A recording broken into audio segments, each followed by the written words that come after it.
took me a while to get into Starfield. I'm talking like 20 hours. That's a lot of time to give to a game that you're not quite sure about. I wasn't bored per se. If we look at just the mechanics, then Starfield is the best game Bethesda has ever made. The combat feels nice, I always enjoy a scanner, and the ship controls are simple but fluid enough. No, it was the story I was having a harder time with. It wasn't bad, just adequate. Nothing that had happened had really surprised me. The galaxy of Starfield seemed to me to be quite generic. But actually, for me, the biggest problem I was having was Constellation. Constellation are the game's primary faction, 10 or so people that work as a kind of space explorers guild. A collection of extremely nice and convenient badass good guys who'll happily give you all the money and resources and personal help you need to complete the main quest. It's not that I disliked any of the Constellation members, on the contrary, I like them all. That's kind of the problem. As an element of the story, they're just a little bit too convenient. They're exactly the group you need to unravel this mystery, and they're handed to you within the first hour of the game. I was expecting a twist, that one of the Constellation members had an ulterior motive, especially Walter, the billionaire industrialist. But it never came. Constellation is completely sincere from start to end. All they want to do is explore. I started to question why I was playing the game at all, really. It seems as though these guys could get along just fine without my help. I wasn't quite prepared for that question to be the thesis of the entire game. Hey, did you know that this is a Starfield poster? I got it like a year ago and I had no idea, but look, there's a Constellation logo on there. Anyway, bear with me here, this video is going to get a bit complicated. If you've completed the main story of Starfield, then you already know why. And if you haven't, consider this your massive, massive spoiler warning. There's a lot to spoil. Of all the Bethesda games I've played, I think Starfield has the most interesting main story. I mean, I love Skyrim, but Alduin, the World Eater, whatever dude, I've got better things to do.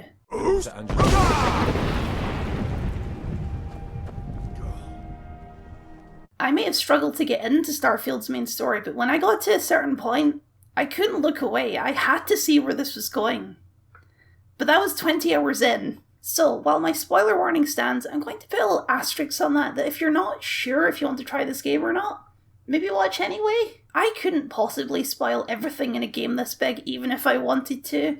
And it's possible that knowing what's coming up might motivate you to get there more. The back half of Starfield prompted a lot of questions in me, and to start with, I wasn't sure if those questions were a good thing, but now I'm pretty certain there are, and I can't see any harm in sharing those questions with you. Oh, I should warn you though, the game does let you choose your pronouns, and that has been known to spark temporary insanity in some players. So, let's talk about Starfield and finding meaning in the infinite cosmos.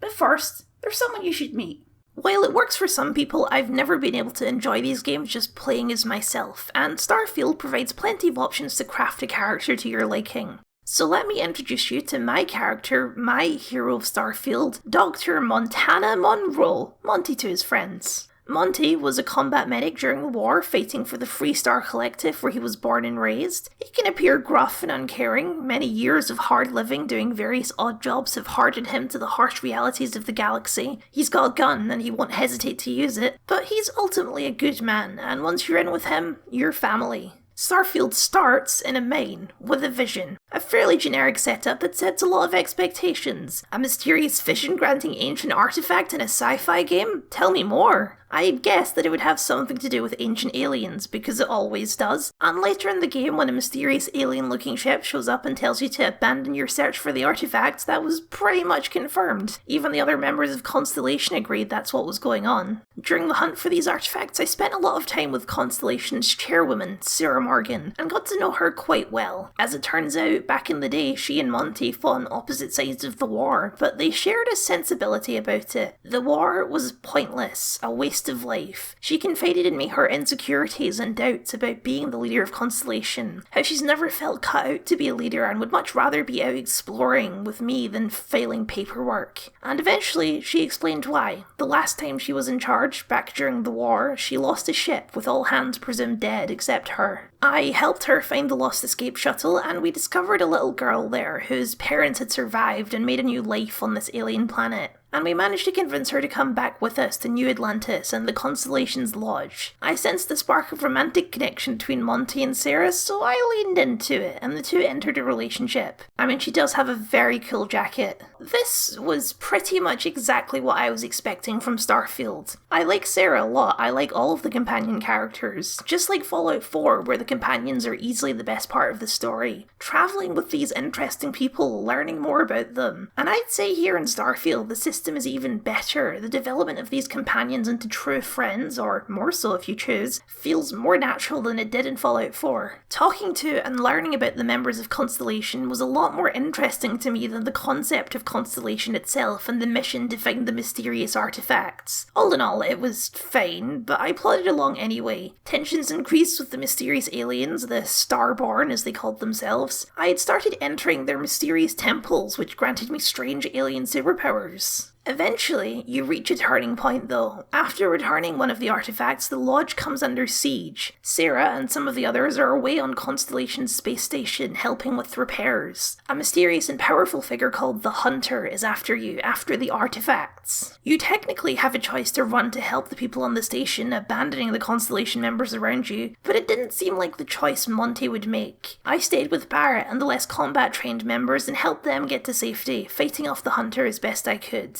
When we got to the station, I was both surprised and not surprised with what was there. Sarah was dead. It wasn't surprising because, well, Sarah had death flags for miles. She's the noble and charming leader of Constellation. She was the first on the chopping block. And I've played games before. My choice to stay at the lodge or run to the station was a pretty clear point of no return. Someone was going to die there, and it was either going to be Sarah or Barrett. I was still surprised because I didn't expect the game to have the willingness to kill a character as important as Sarah Morgan. She has so much depth, an entire subplot to unravel, and she can just die? Your experience of this mission might be very different. See, this mission is actually a lot more complicated than it appears. So I'm going to continue relaying my version of the story, but it's important to note that your version could be quite different. See, the choice of the companions who live and die in this mission is actually based on your behind-the-scenes affinity with different characters. Whoever is your closest companion, most likely your romantic interest, is the one who will be on the station, and whoever is your second most, your best friend, as it were, will be the one with you at the lodge. I think this is kind of brilliant because when I was playing, I didn't even consider that that's how it would work. To me, it was perfectly natural that it was Sarah and Barrett who were in that position because they were the most important to the story. But to you, it could be Sam or Andresia, characters who I'd spent much less time with and therefore were less important to the story in my version. So, why is this brilliant? Is it just because the game knows how to deliver an ultimate gut punch to you? Well, it's not just that. See, killing off your favourite character is just when the game starts to get interesting. The next mission is a gracefully quiet one. Quite literally, it's a pilgrimage. As part of his taunts, the Hunter mentions something, the Unity, that somehow the artifacts you've been collecting will lead you there. And Mateo, the religious boy of Constellation, recognises the words and the teachings of his priests. There are 3 major religions in Starfield, and up until this quest, I had never really bothered with any of them. There's the Sanctum Universum, a kind of Christianity-like belief in a singular benevolent god adapted for the interstellar age. The House of Enlightenment, a more Buddhist-influenced group who don't believe in a god, but rather a philosophy of betterment and helping your fellow man. And finally, House Varun, a group of giant snake-worshipping weirdos. The Keeper of the Sanctum sends you to speak with a representative of each. In his scripture, a pilgrim once came to them talking about the Unity, and this man appears in the texts of other religions as well. Combining all 3 stories creates the coordinates needed to find his home, and following his footsteps eventually leads to something unexpected, a starborn ship. This is where things get complicated. Bear with me. On the ship are 2 Starborn, the Hunter, still cryptically taunting you like before, and the Emissary, the one who warned you to stop collecting the artifacts in the first place. They invite you on board. They're having a meeting about you and figure you should be involved. They reveal that the Starborn are not ancient aliens, they're just humans. From another dimension. The Emissary reveals themselves, and it's Sarah. Not the same Sarah that just died, an alternate universe's Sarah. A universe in which you were the one to die that day. The Unity is not a place or a god.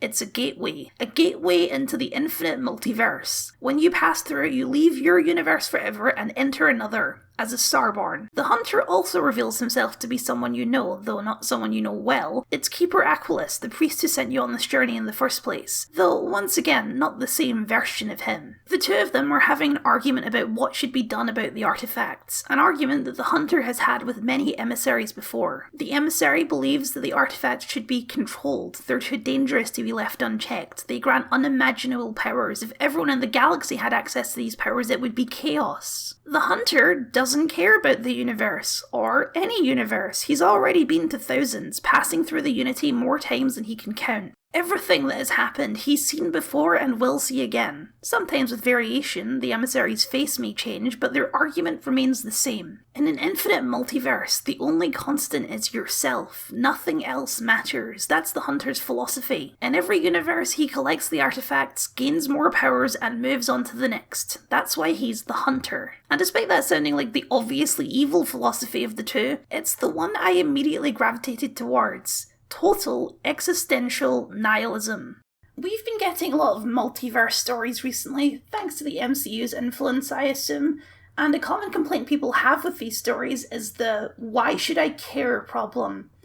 A problem that aligns rather nicely with my original question of the why am I playing, doesn't it? The idea is that if the multiverse exists, if every possible decision leads to an alternate reality, then why should I care about anything individually? Why does it matter that Iron Man died in Endgame if there's an infinite multiverse full of Tony Starks that can just easily replace him? If the multiverse exists, consequences are irrelevant, and that seems especially damning for an RPG, where choice and consequence are the whole point. Starfield is directly engaging with the most taboo of all RPG topics.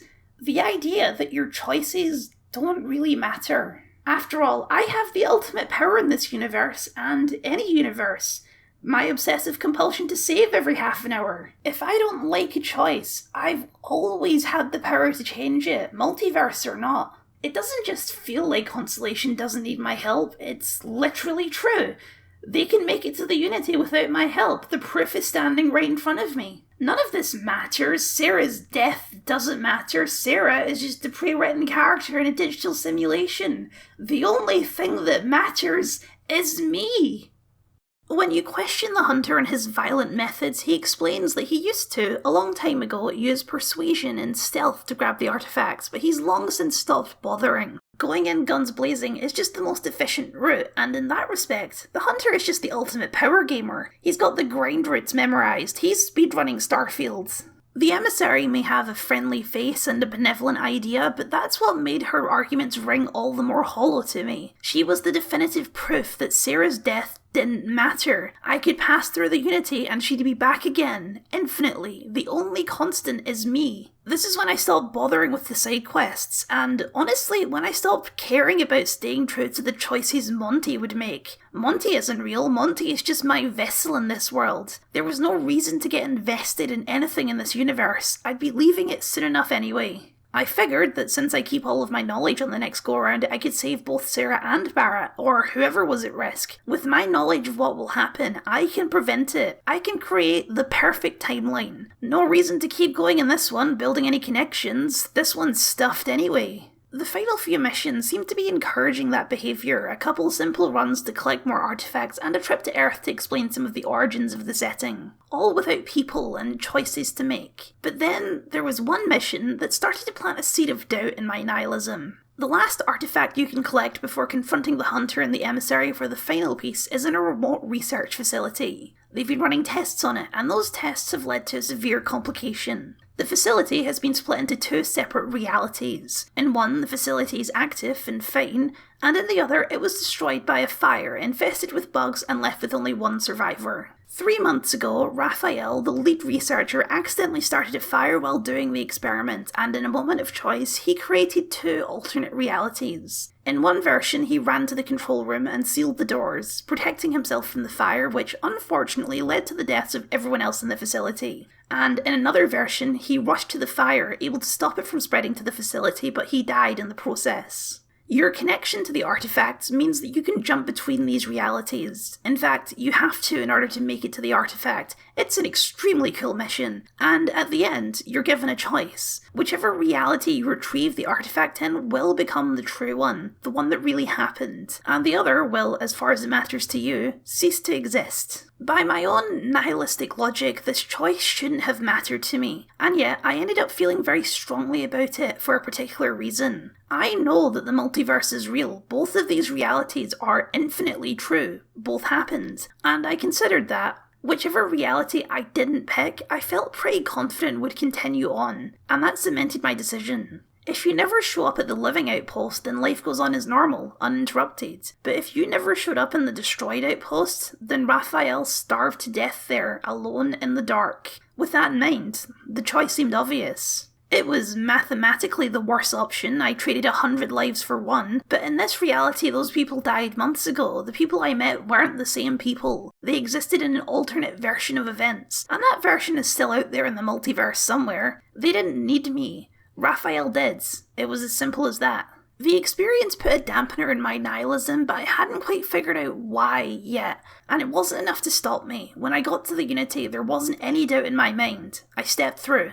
There's some crazy visuals, the credits roll, and then you awaken, Starborn, on your cool alien ship with your cool alien outfit. I flew straight back to New Atlantis, ran to the lodge, and there was Sarah, waiting for me just like before. And immediately, I knew I'd made a mistake. It's a common complaint, by some people anyway, that Bethesda RPGs don't really end. They all have endings, sure, but you're not supposed to be done with the game when you get to the end. Defeating Alduin just spits you back into the open world of Skyrim where you can keep adventuring and completing quests until you get bored. I think in that regard, Starfield's ending will be extremely unsatisfying to some people because on top of the fact that it's literally not an ending at all, it doesn't answer any of the questions about what the Unity is, who built it, what this was all for. It's all just that choice. Do you stay or do you go? Going is clearly presented as the true ending. It's the one that causes the credits to roll. It's the big glowing ball at the centre calling you towards it. It holds the promise of more power and potentially more answers. And yet, I think it's the wrong choice. Because it's not the choice that Monty would make. You're not alone in the Unity, at least depending on your definition of being alone. You're there, at least some other version of you, and they speak to you, with a voice. It's odd, but in a way it jolted me back to the reality of the game. Monty isn't just a vessel. I may have created him, but he's his own man. Here he is standing in front of me, talking to me. This version of Monty is not who he is though, this weird celestial cryptic Monty. This is who Monty becomes if he steps through that gateway, transcending the boundaries I placed on him. No longer a Freestar veteran, no longer the gruff cowboy doctor with a heart of gold, something beyond that. While my initial drive had me walk through that gateway, I'm not so sure this is the future I want for Monty. When I went through, got to the lodge and talked to Sarah, it was clear I made the wrong choice. This wasn't Sarah. I mean, it was, but it wasn't Monty's Sarah, and it never would be. I could spark up that romance again, but it would feel wrong. She's just not the same woman. Like the hunter I saw through the simulation, it was all just a game. If I continued down this path, nothing could ever matter to me again. I would break the game in my own mind. So, I used my ultimate power, and I reloaded the save. I went back into the Unity, but this time, I chose to stay. I chose to go back home, back to my ship, to Barrett and the rest of Constellation, who I'd gotten to know better since Sarah's death. Back to a place that still had meaning, where Monty could stay himself. Meaning is not something to be found, it's something you choose. I know the multiverse is out there, I know that in the grand scheme of things nothing really matters. But as long as I choose to stay in this universe, that doesn't really affect me. If I never leave, then my choices still have meaning. All those side quests I blazed over, they're still out there. I've still got a whole universe to explore right here, and I'd rather explore one that matters than an infinite amount that don't. To get back to the Hunter, and more importantly his duplicate Keeper Aquilus, a revelation easily missed is that the Keeper himself is also not of this universe. He was once the Hunter as well, but he chose to stop, to settle down, to find that meaning once again. He lays it out in his own writing. I find myself thinking about his various pasts and my possible futures. I imagine continuing on the road, acquiring more power, more knowledge, more development of myself. I imagine passing through once more to another world to begin the process anew. What is notable here? That road does seem gratifying, every step is one of intrinsic reward, and I feel myself anticipating the pleasures and seeing a more contented version of myself in that future. Then, for the sake of considering all possibilities, I imagine if I took a different path. If I instead stopped running, stopped seeking to gather my own power, if I instead embraced the twinges of compassion I feel in my heart and let myself care for the people who seem to gather around me wherever I try to work. If I simply lived, and taught, and perhaps brought others to the light, and died, that road also seems gratifying. I can see a contented version of myself in that future. Here's the difference though, when I stop thinking about the glories I could achieve for myself, the pleasure fades nearly immediately. When I stop thinking about staying and building something, the feeling endures. There is something more sustaining about it, more fulfilling. I don't know what this difference signifies, but I am grateful for the time I've taken to notice it. The endless road is endless. Eventually the meaning fades. If you want to build something meaningful, something sustainable, you've got to stay in one place. So I stayed. I followed the stories of the other companions. I joined the other factions and increased my understanding of the universe. I attended Sarah's funeral. Because it doesn't matter how many Sarahs are out there, this is the Sarah that Monty loved. This is the Sarah that means something. Every day that I choose to stay in this universe instead of going, I'm giving it that meaning. I'm here because this is where I want to be. I have one more bombshell for you.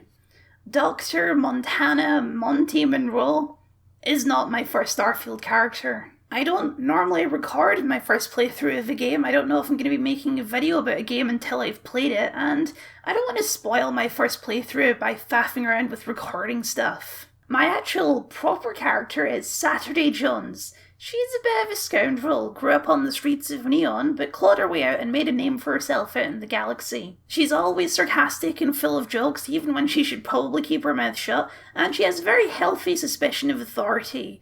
But like Monty, she ultimately has a heart of gold. I'm a bit predictable that way. The story I've told has been mostly accurate. I did spice it up a bit for the video. I didn't actually romance Sarah in my first playthrough, though she is the one who died. The thing is, in the infinite multiverse, both of these stories can be true. Both can be meaningful. This is true of all games, really. They don't usually make it explicitly true in the universe, but all of the choices in an RPG are the true one. It's up to you to decide which ones matter and which ones you're just doing for fun. I'm not saying I'll never go through that gateway again. I am, in fact, intensely curious about what's on the other side, how far down the rabbit hole you can go. But that's not Saturday's story, and it's not Monty's either. We'll save that for when I make some antisocial, power-hungry weirdo. Probably in the Snake Cult. The core appeal of an RPG is crafting a story that feels personal, that feels like you had a hand in making, and while it may be unsatisfying to some, I think Starfield's ending choice makes that more satisfying than any other game I've played. The unity is always there. You can always go back to it and change your mind, as long as you don't go through anyway. Every moment you stay in this universe is a moment that you're imbuing it with meaning. And the more time you spend in this universe, the more hollow the promise of a new one feels. The multiverse could make your one little universe feel insignificant. But if you choose to stay, even knowing that, you can just tell the multiverse to get stuffed. Sure, in a sense, every universe matters, but this is the universe that matters to you. This is where you find your meaning in the infinite cosmos.